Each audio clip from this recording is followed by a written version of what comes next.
नमस्कार दोस्तों, मैं हूं सुधीर कुमार वानखेड़े और आज हम आ गए हैं बुरहानपुर से तकरीबन 20 किलोमीटर दूर एक बहुत ही ऐतिहासिक किला, जिस किले का नाम है आसिरगढ़। जो पीछे आप व्यू देख रहे हो वो इस आसिरगढ़ का ही है। तो चलिए निकलते हैं उस किले की तरफ। नमस्कार दोस्तों, स्वागत है आपका हमारे चैनल पर, जहां हम भारत के गौरवशाली इतिहास की कहानियों को आपके सामने लाते हैं। आज हम आपको ले चलते हैं मध्य प्रदेश के बुरहानपुर जिले में स्थित आसिरगढ़ किले की ओर।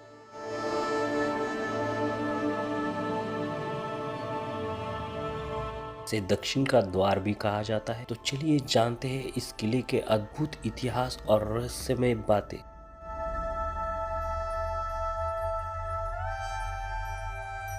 आसिरगढ़ किला सतपुड़ा की पहाड़ियों पर स्थित है। इस किले की ऊंचाई और रणनीतिक स्थिति इस किले को महत्वपूर्ण किला बनाती है।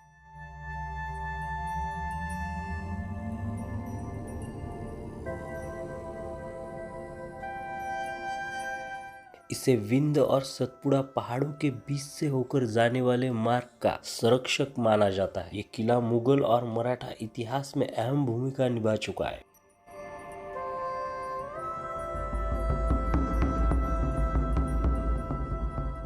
कहा जाता है कि आसिरगढ़ किले का निर्माण असा आहिर नामक एक अमीर इंसान ने 15वीं शताब्दी की शुरुआत में करवाया था। यह किला सतपुड़ा पहाड़ी से होकर नर्मदा और तापी नदी के घाटियों को जोड़ता है, जो उत्तर भारत से दक्कन तक के सभी महत्वपूर्ण मार्गों में से एक है। इसे दक्कन की कुंजी के स्वरूप में भी जाना जाता था। कहा जाता है कि फारूकियों ने 2 शताब्दियों से ज्यादा समय तक आसिरगढ़ से खान देश पर शासन किया था। नासिर खान के वंशज सुल्तान बहादुर शाह, जिन्होंने 1596 से 16वीं शताब्दी तक अपनी स्वतंत्रता की घोषणा की, और मुगल सम्राट अकबर और उनके बेटे दानियाल को श्रद्धांजलि देने से इनकार कर दिया। अब अकबर को बहुत गुस्सा आया था। उस समय अकबर ने 1599 में बुरहानपुर शहर पर कब्जा किया। उसके बाद अकबर ने आसिरगढ़ किले की घेराबंदी की थी और बहादुर शाह को धोखा देकर 17 जनवरी 1601 को इस आसिरगढ़ किले पर कब्जा किया।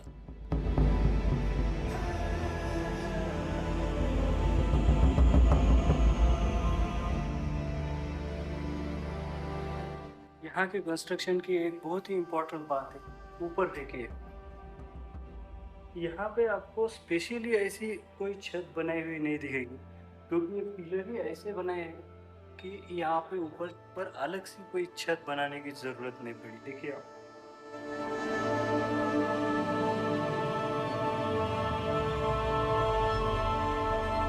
दूसरे एंग्लो मराठा युद्ध के दौरान 18 अक्टूबर 1803 को ईस्ट इंडिया कंपनी की सेना ने आसिरगढ़ के पेटा पर कब्जा किया, जिसमें 2 लोग मारे गए और 5 घायल हो गए थे।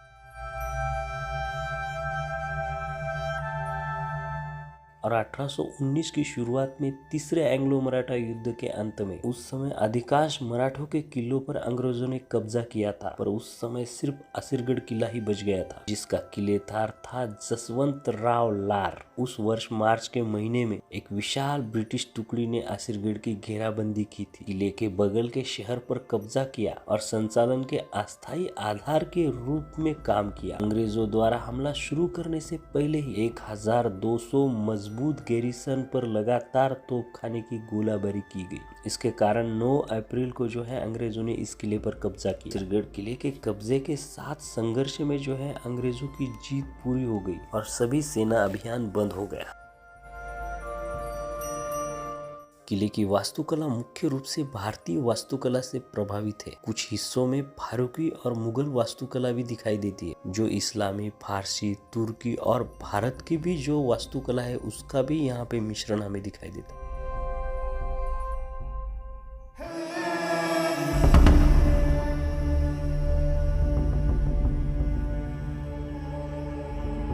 पानी के स्टोरेज के लिए भी यहाँ कई सारे तालाब बनाए गए।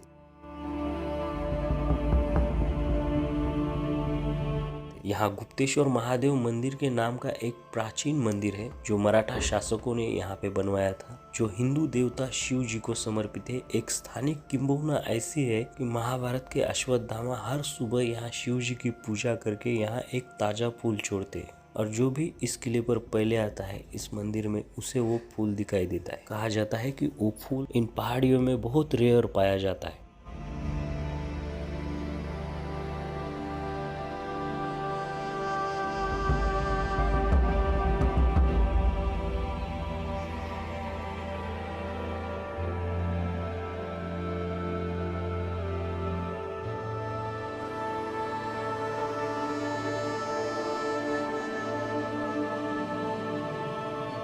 तो इस आसिरगढ़ का जो व्यू है वो हमने देख लिया है, और साथ ही हमने इस किले की पूरी हिस्टोरिकल इन्फॉर्मेशन ले ली है।